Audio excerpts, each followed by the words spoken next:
Mechanism of breathing देखेंगे। Breathing का mechanism basically जो फिजिकल मूवमेंट है, जो आपकी बॉडी में मूवमेंट होती है, जिसकी वजह से आपकी बॉडी बाहर से एनवायरनमेंट से एयर को और मुख्तलिफ गैसेस को लंग्स तक पहुंचाती है, और लंग्स से जो है वो मुख्तलिफ गैसेस को कहाँ लेके आती है, इन्वायरमेंट में लेके आती है। इस प्रोसेस को, ये फिजिकल मूवमेंट को हम क्या नाम देंगे, ब्रीदिंग का नाम देंगे। और ब्रीदिंग दो चीजों से मिलकर बनती है।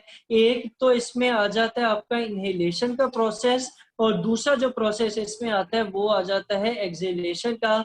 इनहेलेशन के जरिए बाहर से एयर कहाँ लेके जा रहे होते हैं, लंग्स में, और एक्सहेलेशन के जरिए जो लंग्स हैं उससे हवा या एयर कहाँ लेके आ रहे होते हैं, इन्वायरमेंट में फेंक रहे होते हैं या बाहर बॉडी से आ रही होती है। तो अब हम इन दो प्रोसेसेस को, मैकेनिज्म ऑफ ब्रीदिंग को थोड़ा डिटेल में देख लेते हैं कि ब्रीदिंग में क्या प्रोसेस हो रहा होता है। मैं आप लोगों को यहाँ से इनहेलेशन का या इंस्पायरेशन का बताता हूँ, और आपने फिर उसको क्या करना है, रिलेट कर लेना है किसके साथ, एक्सपायरेशन या एक्सहेलेशन के साथ। इनहेलेशन में अगर आप पहले देखेंगे तो सबसे पहला क्या काम होगा कि रिब के दरमियान जो मसल्स हैं, जिनको हम क्या कह रहे थे, इंटरकोस्टल मसल्स कह रहे थे, वो कॉन्ट्रैक्ट करते हैं। जब ये मसल जो रिब्स के ऊपर मौजूद हैं, जिनको मैं यहाँ पे रेड कलर से आपको दिखाना चाह रहा हूँ, ये कॉन्ट्रैक्ट करते हैं तो आपकी रिब्स क्या होती हैं, रिब्स थोड़ी सी ऊपर उठ जाती हैं।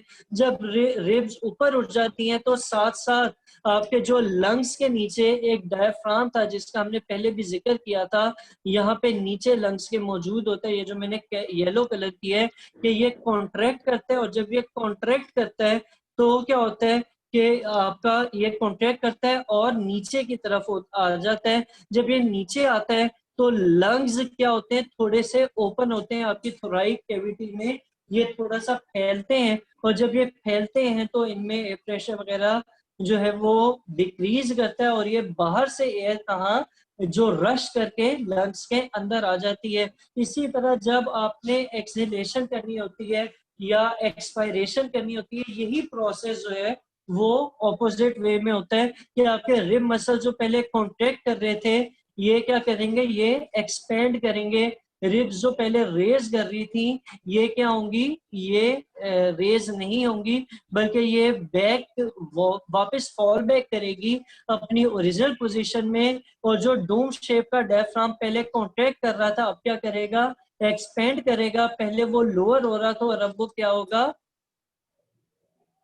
हायर जाएगा या अपवर्ड डायरेक्शन में जाएगा।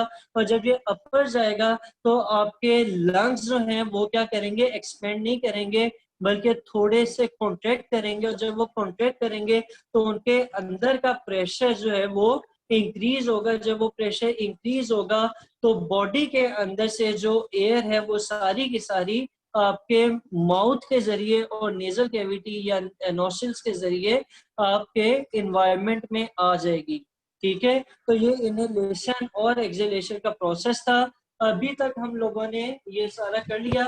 अब ये प्रोसेस आपके इस जगह पर खत्म हो रहा है। मैं आपको ये हाईलाइट कर दूं कि ये इस जगह पर, एक मिनट, ये प्रोसेस जो है वो इस जगह पर खत्म हो रहा है। आगे इससे मिलती जुलती और बातें की गई हैं, जिनको मैं आपको यहाँ पर बता देता हूँ कि नॉर्मली क्या होता है। नॉर्मली ये होता है कि जो ह्यूमन है वो 16 से 20 दफा नॉर्मल सर्कमस्टांसेस में सांस लेते हैं, 16 से 20 दफा इनहेल और एक्सहेल करते हैं। रेट ऑफ ब्रीदिंग आपके ब्रेन का एक खास सेंटर होता है जो कि रेट ऑफ ब्रीदिंग कंट्रोल कर रहा होता है। और ये रेस्पिरेटरी सेंटर बेसिकली जब ब्रेन तक ब्लड पहुंचता है तो उसमें देखता है कि कार्बन डाइऑक्साइड की कंसंट्रेशन कम है या ज्यादा है। अगर वो कम हो तो वो क्या करेगा, वो ब्रीदिंग का रेट ज्यादा कर देगा, और अगर वो कम कर देगा। और अगर वो कम हो कार्बन डाइऑक्साइड का लेवल या ऑक्सीजन का लेवल तो वो उसको स्पीड अप कर देगा। इसी वजह से जब आप एक्सरसाइज करते हैं तो आपका सांस वगैरह फूलता है, क्योंकि आपकी बॉडी उस सारे कार्बन डाइऑक्साइड और गैसेस के लेवल को मेंटेन करने के लिए काम करना ज्यादा कर देती है, ताकि ऑक्सीजन जो कम आ रही है या कार्बन डाइऑक्साइड लेवल जो ड्रॉप हो रहा है उनको मेंटेन किया जा सके। ठीक है, ठीक है। ठीक है। अच्छा, अब ये आखिरी वाला जो पैराग्राफ है ना, when we do hard exercise वाला, इसमें ये सारा मैकेनिज्म बताया हुआ कि किस तरीके से how brain controls the activity या रेट ऑफ ब्रीदिंग। ये यहाँ पर बेशक क्वेश्चन लिख लें, हाउ ब्रेन कंट्रोल्स या coordinates rate of breathing, controls या coordinates rate of breathing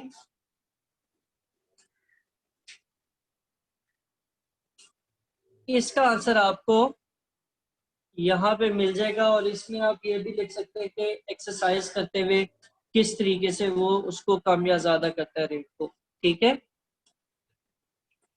अच्छा अब आगे आप लोगों के इसके रेस्पिरेटरी डिसऑर्डर्स हैं। कल मैं कोशिश करूंगा ये चैप्टर क्लोज कर दूं, क्योंकि आगे बल्कि हाँ आगे बायो नहीं है इस वीक में, तो कल मैं कोशिश करूंगा बायो का ये चैप्टर क्लोज कर दूं। आप लोग उर्दू वगैरह के टेस्ट भी सही तरह प्रिपेयर करते हैं ताकि उस पर ज्यादा टाइम ना लगे, और कल हो सकता है हमें टाइम ज्यादा भी लग जाए। सही है, कल है परसों नहीं है। ठीक है, अभी जो पढ़ा है इसमें कोई मसला है तो बताएं। अच्छा ये एक चीज रह गई थी, ये भी देख लें कि जो आपकी इंस्पायर्ड एयर है वो एयर है जो कि आपके लंग्स के अंदर जा रही है, एक्सपायर्ड एयर है जो कि बॉडी से बाहर आ रही है। Amount of oxygen inspired air में ज्यादा है, एक्सपायर्ड एयर में कम है। Amount of carbon dioxide inspired air में कम है, एक्सपायर्ड एयर में ज्यादा है। अमाउंट ऑफ नाइट्रोजन दोनों में बराबर होती है।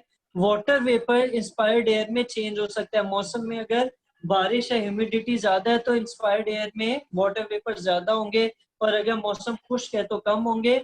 लेकिन जो आप सांस लेते हुए बाहर निकालते हैं एयर, उसमें वाटर वेपर सेचुरेटेड होते हैं, यानी उसमें बहुत ज्यादा वाटर वेपर्स मौजूद होते हैं।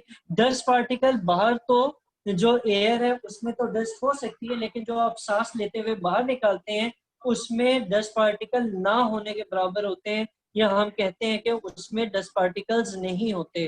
ठीक है, इंस्पायर्ड एयर जो बाहर से हवा आपके लंग्स के अंदर जाती है उसका टेम्परेचर चेंज होता है, मौसम के हिसाब से वेदर के हिसाब से जो है वो वेरिएबल होता है। लेकिन जो आप एक्सपायर्ड एयर है जो सांस बाहर निकालते हैं उसका जो टेम्परेचर है वो आपके बॉडी टेम्परेचर के बराबर होता है। और इस तरीके से जो है ये एक कंपैरिजन चार्ट है इंस्पायर्ड एयर का और एक्सपायर्ड एयर का। ठीक है, ठीक है जरा, जी ठीक है। ठीक है चले, बस सही है, फिर बाकी कल देखते हैं इंशाल्लाह, अल्लाह के हवाले।